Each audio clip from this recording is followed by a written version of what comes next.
Welcome to the Home Like Stories channel. Don't forget to subscribe. It will be interesting. And we begin. It all began when my grandfather passed away, leaving me the deed to a piece of land I never knew existed, a remote property in the dense Appalachian woods.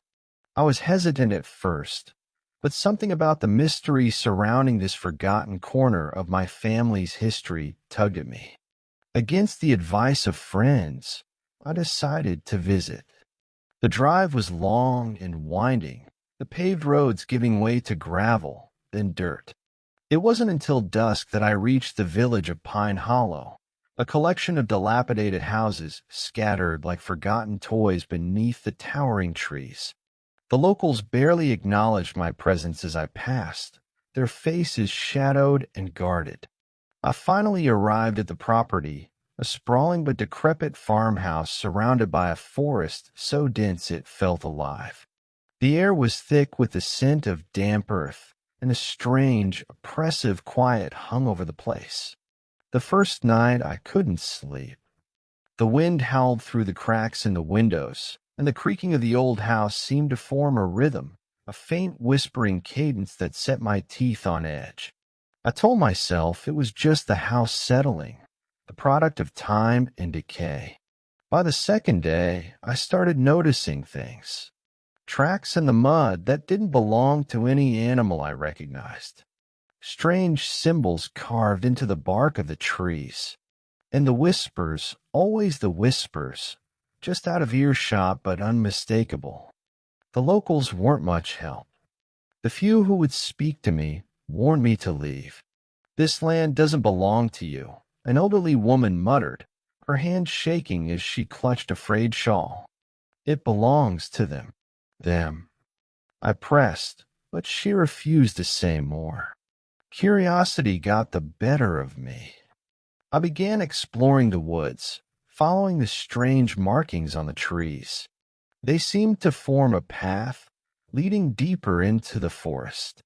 It was on the third day that I found the clearing. In the center stood an ancient stone altar, weathered but unmistakable in its purpose. Around it, the trees formed a perfect circle, their twisted branches intertwining like skeletal fingers. I felt an overwhelming sense of dread but couldn't tear my eyes away. Then I saw it, a faint figure in the shadows, watching me. I bolted back to the house, heart racing. That night, the whispers grew louder. They seemed to come from everywhere and nowhere, filling the room with their sinister murmurings. I woke in the middle of the night to find the front door open. I was certain I had locked it. Outside, the forest was bathed in an eerie glow, though there was no moon or stars. Shapes moved between the trees, their forms indistinct but undeniably human. I slammed the door shut and didn't sleep again until the sun rose. Determined to understand what was happening, I returned to the clearing the next morning. This time, I brought a camera, hoping to document the strange occurrences. The altar was different. Fresh offerings lay atop it, animal bones, withered flowers, and a small, bloodied cloth. I heard footsteps behind me. Turning, I saw a man, his face gaunt and his eyes hollow. "You shouldn't be here," he said. "Who are you?" I demanded. "It doesn't matter," he replied. "They marked you now.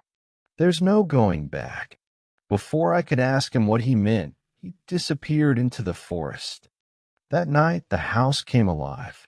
The walls trembled, the windows rattled, and the whispers became a deafening chorus.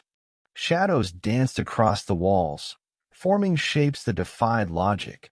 Faces, hands, eyes that seemed to watch my every move.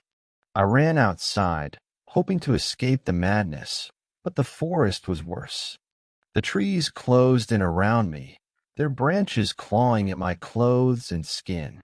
The whispers turned into screams, and I realized they weren't just in my head. I stumbled back to the house and locked myself in the cellar. There, in the damp and darkness, I found a journal, my grandfather's. The entries detailed his descent into madness.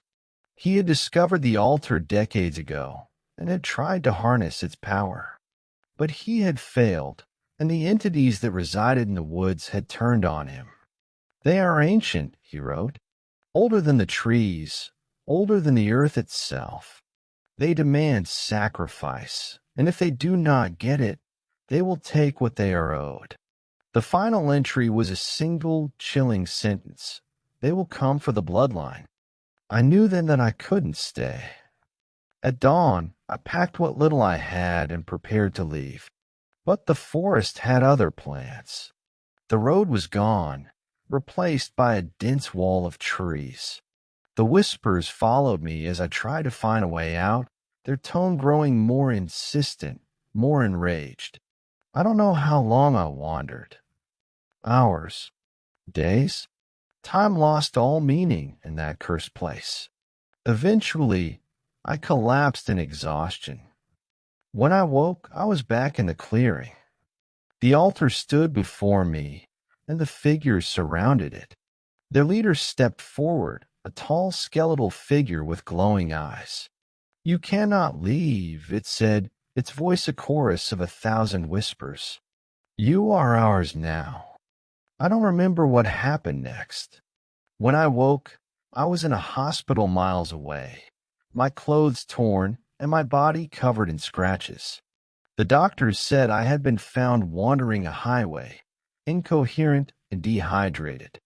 They didn't believe my story, but I know the truth. The land still calls to me. The whispers haunt my dreams. And every New Year's Eve, I feel their presence, waiting, watching.